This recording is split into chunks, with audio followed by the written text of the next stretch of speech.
On va faire les touristes lambda. Voilà, je vous présente Pierre Savonnant de Brazza, celui qui a découvert la ville de Brazzaville. On a construit un méga bâtiment musée qui mesure une dizaine de mètres. C'est énorme. Salut les gars, là on est au centre-ville de Brazzaville. Donc là c'est... Alors moi quand j'ai laissé, ça s'appelait Score avant. Entre temps c'était Casino. Et là ça s'appelle Grand Casino maintenant. Donc là à l'intérieur il y a tellement de choses. En fait je me suis senti en France quand j'étais dedans. Je sais pas si c'est une bonne ou une mauvaise chose, mais pour ceux qui veulent... et ça c'est quelque chose de super important. Pour toutes ces personnes qui se disent que ouais, je vais tout acheter ici, les déos, les parfums, les chaussures, les t-shirts. Et les gars, moi je suis choqué de me rendre compte que qu'on n'a pas besoin de ramener des tonnes de trucs parce que là à l'intérieur, ils ont tout. Et avec les mêmes prix, il y a même des soldes, il y a même des 70%. J'ai failli acheter une Cortez parce qu'elle était à 30 €. Une vraie, hein, Nike. Une vraie Cortez Nike, elle était à 49 000 francs CFA et c'était à moins 50 ou moins 70%.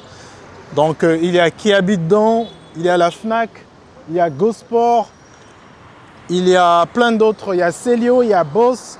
Franchement, je suis un peu choqué. Voilà, je suis un peu choqué de voir que quand on se prend toujours la tête de vouloir envoyer des cadeaux à des personnes alors qu'ils ont quasiment tout. Franchement, ils ont tout. Des déodorants, là-bas c'est 5 €. Ici pareil, c'est 3 000 francs, même 2 000, moins cher. Ici c'est dans les 3 € et quelques. Et quoi d'autre? En plus là, je vous dis, là je suis au supermarché, d'accord? Ça veut dire que si je vous emmenais au marché, le marché local, là où consomment les locaux, vous allez vous rendre compte que c'est encore moins cher de beaucoup. Donc là, je me dirige vers... il y a une fameuse pâtisserie, quand j'étais plus jeune, on allait souvent là-bas avec des amis. Je sais pas ça ressemble à quoi maintenant, parce que c'est ici, hein, le truc c'est que quand tu grandis, tu commences à voir tout devient tout petit. Donc on va aller voir à quoi ça ressemble, je crois que ça s'appelle la Grenadine. Donc suivez-moi parce que c'est magnifique. Regardez derrière moi comment c'est safe. Bon, ça klaxonne un peu de partout, c'est normal. Mais voilà, welcome to my city, guys. C'est le mémorial Pierre Savonnant de Brazza. Voilà, donc je vais éviter de trop donner mon avis parce que je ne veux pas me tirer de la foudre. Mais voilà, donc c'est un immense monument. Déjà le monument lui-même il est hyper grand, mais cette espèce de mémorial, en fait, c'est comme un gros musée où je pense qu'il y a son corps à l'intérieur. Et pour toutes ces personnes qui connaissent l'histoire de cette ville qui s'appelle de Brazza, et ce monsieur, cet Italien, fameux explorateur qui soi-disant découvert la ville de Brazzaville. Donc là c'est le mémorial. Je croyais qu'on pouvait rentrer à l'intérieur. En tout cas j'ai dû voir des vidéos où on pouvait rentrer, mais je sais pas. Donc on va essayer de voir comment on peut rentrer. Donc, je sais pas si vous lisez bien. Donc là c'est écrit, vous voyez, hein. Donc, au nom de la France des terres, donc on a consécutif au trait du... Voilà. Donc je vous laisse lire. Donc là je suis rentré, j'ai pu rentrer. Je vais vous montrer de près comment elle est énorme cette statue, hein, en honneur à Pierre Savonnant de Brazza, l'explorateur, celui qui a soi-disant découvert Brazza. Donc je vais me rapprocher, vous allez voir que c'est énorme. Je ne sais pas, elle mesure combien de mètres cette chose. Alors moi je fais 1,88 m, vous allez voir. Donc elle est énorme, elle est juste énorme. Je ne sais pas si c'est une dizaine de mètres, pour ne pas abuser, pour dire 20, mais je pense que c'est une dizaine de mètres. Voilà, donc elle est placée en plein centre-ville et je suppose qu'ici c'est le centre de Brazzaville. Donc là c'est quand même impressionnant de voir ça, c'est comme un... C'est quand même, ils ont quand même fait un musée à son nom. Donc vous voyez, hein. Donc là, juste derrière le bâtiment, à côté des drapeaux, c'est l'hôtel de ville. Donc là, on est vraiment au centre de Brazzaville. On a placé le mec qui a... Bon, je pense que vous connaissez, mais bon. Il a découvert Brazza. Ok. C'est un peu comme Christophe Colomb. Donc ça, c'est le Christophe Colomb de Brazzaville. Voilà. Ceux qui connaissent l'histoire de Christophe Colomb, ça, c'est le Christophe Colomb de Brazza.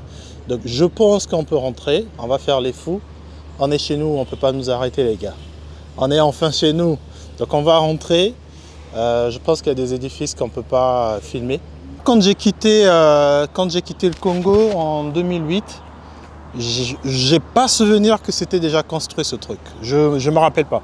C'est possible, peut-être qu'il y avait... Je sais pas. De toute façon, je fréquentais pas le centre-ville. Je suis pas... je venais pas souvent ici. Mais ce que je sais... je pense peut-être qu'il y avait le monument, mais peut-être pas le grand musée. Bien sûr, hein, vous savez, au Congo, même en Afrique centrale, souvent les choses s'élèvent toujours en milliards, s'estiment toujours en milliards. Donc ça a coûté des milliards de francs CFA, quelques millions d'euros. Donc comme je disais, pour ceux qui connaissent l'histoire de Brazzaville, parce que bon, le Congo, c'est voilà, on est sous écoute, on va essayer de s'attirer des foudres. Il me reste encore une bonne vingtaine de jours à profiter. Je vais rester un mois. Donc je ne vous ferai pas trop l'histoire de ce monsieur à côté de son bâtiment. On ne sait pas ce qu'il y a ici. On va faire les touristes lambda. Voilà, je vous présente Pierre Savonnando Brazza, celui qui a découvert la ville de Brazzaville. On a construit un méga bâtiment, musée qui mesure une dizaine de mètres. C'est énorme. On aurait dit que c'est une cathédrale, mais c'est juste un musée. Voilà. Il y a son corps à l'intérieur. Donc le monsieur nous a donné l'autorisation de filmer. Donc quand tu arrives, tu déposes ta carte. Moi j'ai déposé ma carte d'identité. Tu as l'option soit de faire une visite payée. Donc tu payes un guide qui va te faire le tour. C'est quand même beau, hein. C'est immense, c'est joli, c'est propre. Il y a une dizaine de personnes qui y travaillent tous les jours. Donc pour vous montrer vraiment la taille du truc, vous voyez comment c'est grand. Voilà. C'est immense. Donc là, on va faire les touristes, hein, lambda. On va se balader, on va voir. Alors, je croyais qu'il devait y avoir un peu plus de visiteurs, mais j'ai l'impression que je suis un peu tout seul. Je suis un peu seul, pardon. Donc, je ne sais pas si j'ai le droit de faire voler mon drone. Je veux demander au monsieur gentiment. Je pense pas, parce que au centre-ville, il y a juste le quartier du ministre de la Défense, quelque part. Et donc là, vous voyez, hein, c'est immense. Donc là, juste à côté, c'est des bâtiments coloniaux, hein, à construction. Ça doit être, je pense, l'armée. Donc on va éviter de faire les fous par ici, les gars. Je vous montre juste comment ce truc est immense. Donc moi, je suis là, vous voyez, et là, vous voyez. Donc pour ceux qui ont déjà vu, je vous apprends rien. Mais pour ceux comme moi qui ont quitté le pays il y a des années, voilà. Voilà le musée Pierre Savonnando Brazza.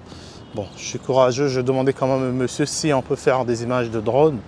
Comme ça, je vous montre un peu à quoi ça ressemble. Donc là, on va essayer de monter. Et c'était fait au marbre, hein, il me semble. Je crois que ça, c'est du marbre.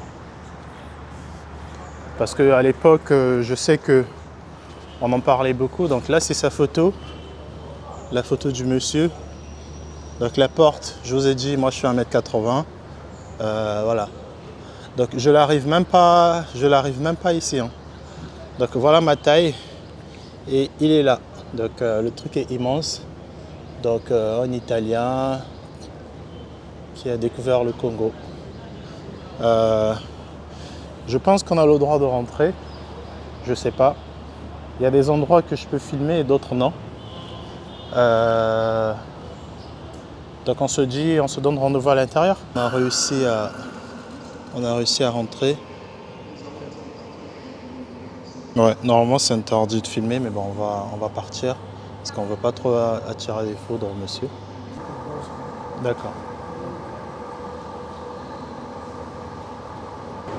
Ouais, c'est trop intéressant en fait quand on regarde de ce que j'interprète, on a l'impression que ouais, Je vais vous faire le commentaire à l'extérieur, mais je vous montre juste les images. Regardez bien les images. Donc voilà les gars, c'est comme je vous disais, le musée il est énorme. On va dire les choses, c'est un chef-d'œuvre. C'est un chef-d'œuvre. Après, est-ce que c'est une bonne chose? Je suppose qu'on va rester optimiste en disant que ça génère de l'emploi, ça permet aux gens locaux de travailler. Il y a beaucoup de nettoyeurs, comme je disais. Il y a beaucoup de gardiens. Je pense au total, j'en ai dû compter une vingtaine. Après, par rapport à l'historique, je ne vais pas trop vous faire un portrait, hein, franchement. Ce qui m'a un peu choqué dans la représentation d'étoiles, c'est que la photo que je vous ai montrée, la vidéo que je vous ai montrée vers la fin, c'est trop facile, en fait. Vous voyez, donc, ce que j'ai vu, ce que j'ai interprété, parce que je pense que c'est ça, c'est qu'ils ont caricaturé. Donc, il y avait Savarnio de Brazaï qui était accompagné de ses accompagnants congolais locaux. Ils étaient habillés en blanc, avec des vêtements coloniaux. Et ces personnes-là, au fait, ils ont fait passer ces personnes-là pour des méchants, comme si c'est eux qui venaient tuer ou asservir le peuple. Et on voit des Brazaï qui est en train de tenir l'arme d'un de ses accompagnants, en gros pour dire que en fait, lui il venait défendre, interdire la violence. Après, écoute, c'est mon interprétation. Écoutez, hein, ça c'est leur version, on la respecte, mais je vous demande de faire un tour ici. Ils m'ont dit qu'il y avait une visite guidée. Honnêtement, j'ai pas voulu, déjà connaissant l'histoire, la vraie histoire de cette histoire-là, de ce mémorial. Je me suis dit, si je continue encore à rester à l'intérieur, en train d'écouter ce qu'il va me dire, je ne sais pas comment j'allais réagir. Donc je suis resté juste à l'intérieur, à l'entrée du musée, en regardant. Donc si vous voulez vraiment écouter tout, peut-être que j'aurais dû tout écouter et voir ce qu'il nous raconte. Peut-être que c'est quelque chose d'intéressant. Donc là, je vais vous emmener dans mon quartier où j'ai grandi. Parce qu'ici, je disais, c'était le centre-ville. Donc j'ai le mémorial qu'on a vu qui est derrière là-bas. Je comprends que ça soit un peu trop compliqué ici au centre-ville pour faire voler un drone. Parce que juste en face de moi, je ne veux pas vous montrer, mais c'est les forces des armées congolaises. Le grand quartier général des forces des armées congolaises. Donc je peux comprendre que ça soit compliqué pour utiliser un drone. Mais quand même, j'étais impressionné parce que je suis rentré dans un gros commissariat tout seul. Mais je veux raconter qu'est-ce qui s'est passé au commissariat. Donc voilà, on se retrouve dans un autre épisode. Donc abonnez-vous, je vais vous faire un maximum de vidéos pendant que je suis là. Et je vous ferai aussi une vidéo un peu plus détaillée de qu'est-ce qu'on peut faire avec 5 €. Qu'est-ce qu'on peut acheter avec 5 € à Brazzaville. Donc si vous voulez voir cette vidéo, allez cliquer à côté. Donc voilà, let's go. Sachez qu'ici, avant de finir, ici, il y a plusieurs